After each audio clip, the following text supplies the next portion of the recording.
Thank you, Stefan, and thank you to the audience for being here, and thank you to the organizers, and thank you to the staff, I'm sure, who have been working really hard to make this happen.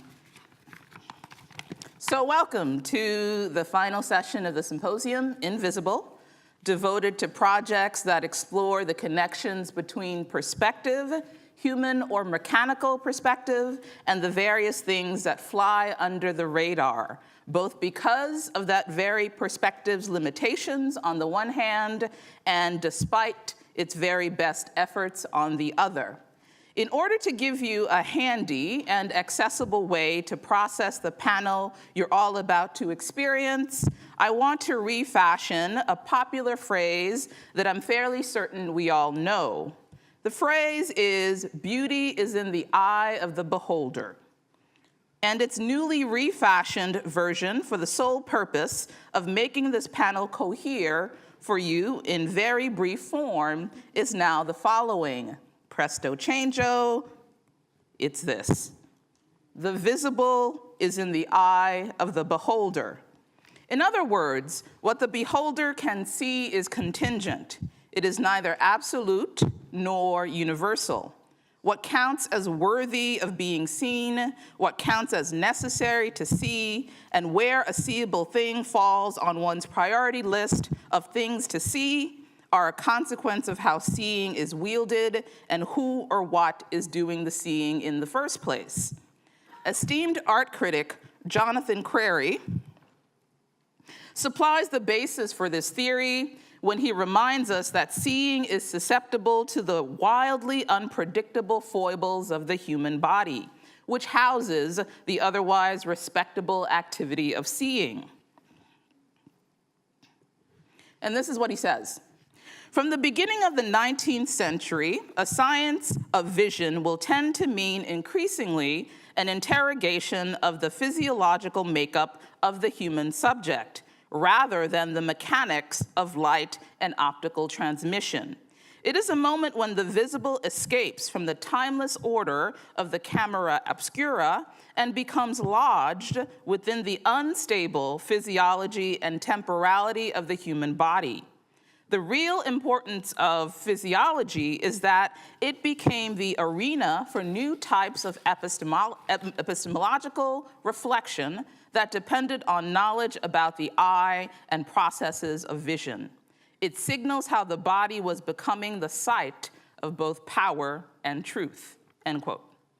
And when bodies are socially modified, I like this word, socially modified, that I came up with. And when bodies are socially modified with a racial, economic, national, ethnic, sexual, or gender identity, seeing becomes personal and political indeed, customized for the particular body that the eye is lodged in. Literature professor that I am, it would be remiss of me not to offer you a literary example of what this all means, a literary example of what the implications are. But I won't go the obvious route via Ralph Ellison's 1952 novel, Invisible Man, about a black male protagonist rendered in many ways invisible by racism. Instead, I'll read you a brief passage from Toni Morrison's first novel, published in 1970, titled The Bluest Eye, about a young black girl who, suffering a similar fate, fervently wishes she had blue eyes so that those who beheld her could discern not only beauty, but also the simple fact that she was visible in the first place. In this scene that I will read to you, she's at a small shop and about to buy some candy.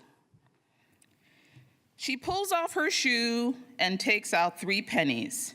The gray head of Mr. Jakubowski looms over the counter. He urges his eyes out of his thoughts to encounter her. His eyes are blue eyes, blear dropped. Slowly, like Indian summer, moving imperceptibly toward fall, he looks toward her. Somewhere between retina and object, Between vision and view, his eyes draw back, hesitate, and hover.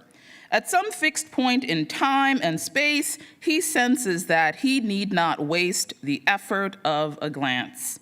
He does not see her, because for him, there is nothing to see. How can a 52-year-old white immigrant storekeeper see a little black girl? Nothing in his life even suggested the feat was possible, not to say desirable or necessary, end quote. So Query, the art critic, and Morrison, the novelist, encourage us to ask, how does an investment in yourself as better than thou deny your eyesight and your holistic self their ability to realize their fullest potential? How have we been socialized only to see certain people, certain contingencies, or a certain way of proceeding in life? What exactly do we stand to lose in relegating people, places, and things to invisible non-factors, indeed to the immaterial in multiple meanings of that term? So while invisible considers the benefits and costs associated with the inherent limitations of our eyes, as well as the limitations we learn to place on them ourselves, it is my hope that the theme of the invisible will open up the opportunity for a scintillating conversation about the marvels of technology, the feats of the imagination when it compensates for what we cannot see but would like to see reified in our lifetimes, something like the imagination as prosthetic eyes, if you will. And finally, about the sinister uses of invisible things created for the express purpose of blindsiding us in the here and now, making a tomorrow impossible for our imaginations to even project themselves into. And on that invisibly hopeful note, the presentations will follow the order listed in the program. We'll have questions at the completion of the 3 presentations, which begin with Professor George Barbastasis. Thank you.